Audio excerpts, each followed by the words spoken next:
Hello, everyone. Welcome back to the podcast. Michael Volkov here. And today we're going to talk about a topic that is transforming one of the most important core functions of your compliance program, that is internal investigations. Artificial intelligence is changing how investigations are conducted, what investigators find, and frankly, what misconduct even looks like. And the Justice Department has made it clear that it's paying attention. So I want to walk through this in three parts today. First, DOJ's expectations, what prosecutors will ask about AI and your investigation program. Second, the practical failure modes, the ways AI goes wrong in investigations, and believe me, there are plenty. And third, the frontier issue that I think most companies are completely unprepared for, investigations where AI use itself is the subject of the misconduct.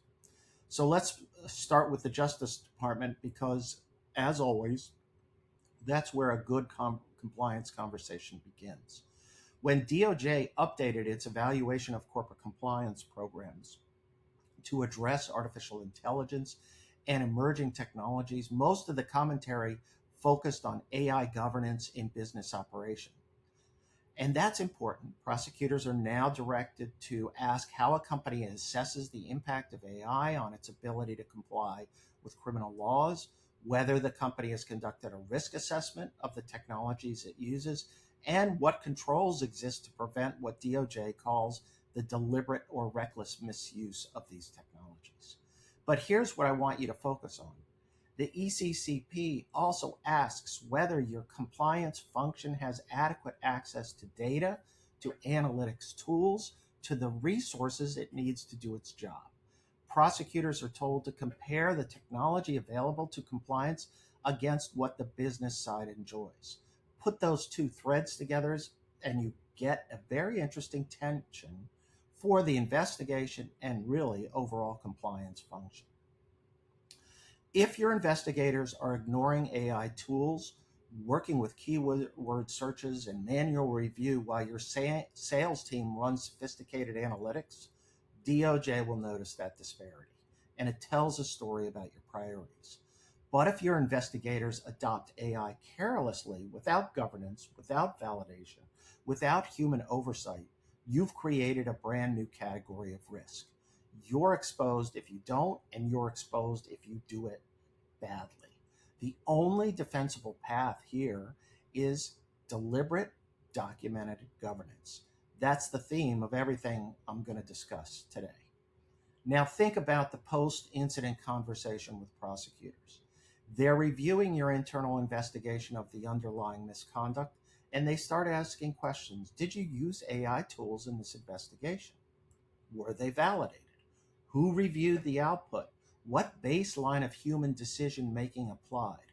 If you use generative AI to summarize witness interviews, can you show me that a human verified those summaries against the source material?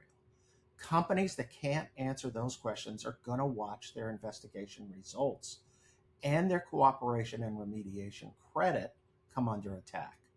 So that's the regulatory frame. Now let's get practical. Where does AI actually go wrong in investigations? And I see 5 failure modes, the most significant, and I want to walk through each one. Number 1, and we've all seen this, the hallucinated summary.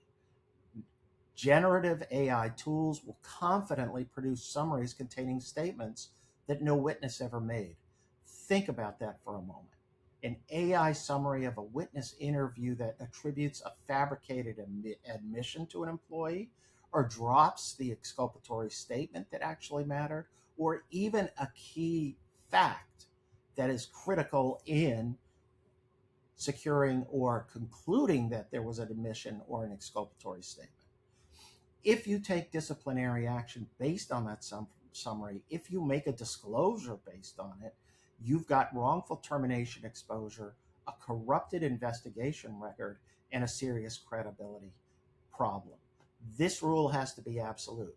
No AI generated summary goes into the investigation file until a human has verified it against the source. Number 2, the missed hot document. AI-assisted document review is a genuine breakthrough on cost and speed, but these models can miss the smoking gun. Coded language, industry euphemisms, the document that only matters in context.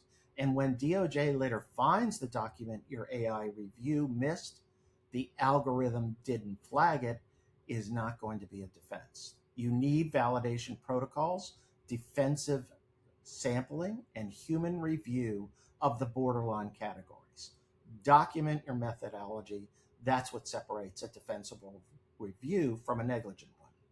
Number 3, and this one should terrify every lawyer listening, the privilege giveaway.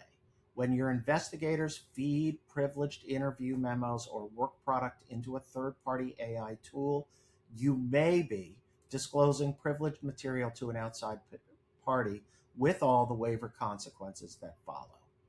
So make sure that when you do this, before anything gets uploaded, you ask, does the vendor retain your inputs? Does it train on them? Who can access the data?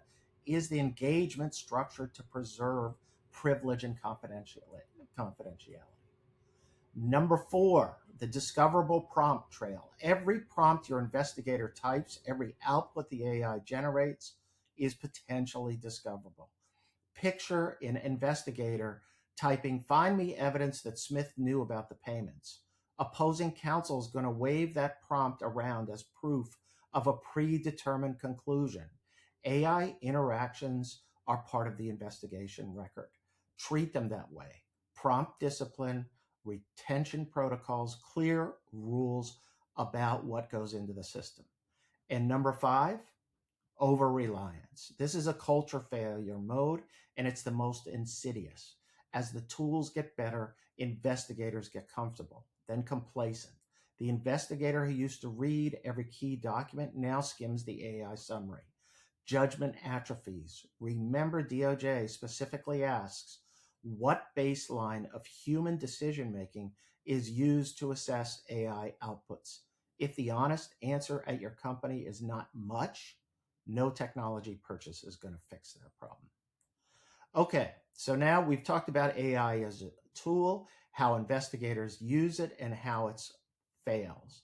Now let's flip the switch here, flip the lens, if you want to say the focus, because there's a second wave here, and it's already arriving. Investigations where AI is the subject.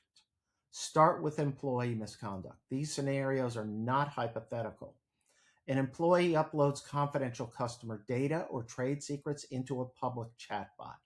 A manager uses generative AI to fabricate documentation, expense support, regulatory submissions, approvals. DOJ's guidance specifically flags this risk.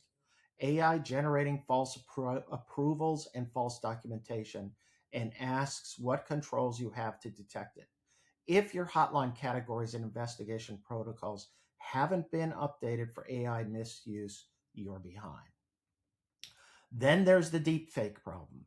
Investigators always treated documents, recordings, and communications as reliable evidence. That assumption is dead. AI can generate convincing fake emails, fabricated text threads, synthetic voice recordings. So imagine a whistleblower hands you an audio recording of a manager making incriminating statements. Is it real? Or the accused employee tells you that the damning email chain was fabricated by a rival. Can you prove otherwise? Your investigation protocols need authentication procedures for digital evidence, chain of custody discipline, and access to forensic resources that can detect synthetic media. And finally, AI whistleblowers. Employees raising concerns about AI systems, biased algorithms, safety shortcuts, misrepresented AI capabilities, and investor materials are an emerging and legally protected class.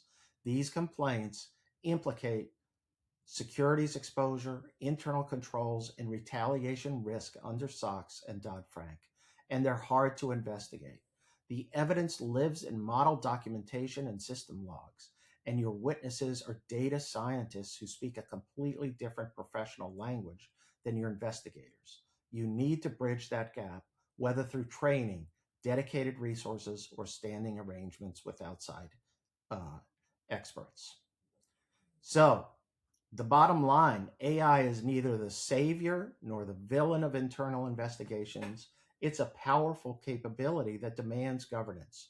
The companies that build governance now will run faster, better, more defensible investigations. That companies that don't will find what it costs, probably in a conference room at the Justice Department. So, if you want to go deeper on this topic, I will be presenting a webinar in early September, Internal Investigations in the Age of AI, covering the full framework we discussed today. Registration details are on the blog for Corruption, Crime, and Compliance. So please join us at the webinar. And thanks again for joining me today. We'll see you at the next episode.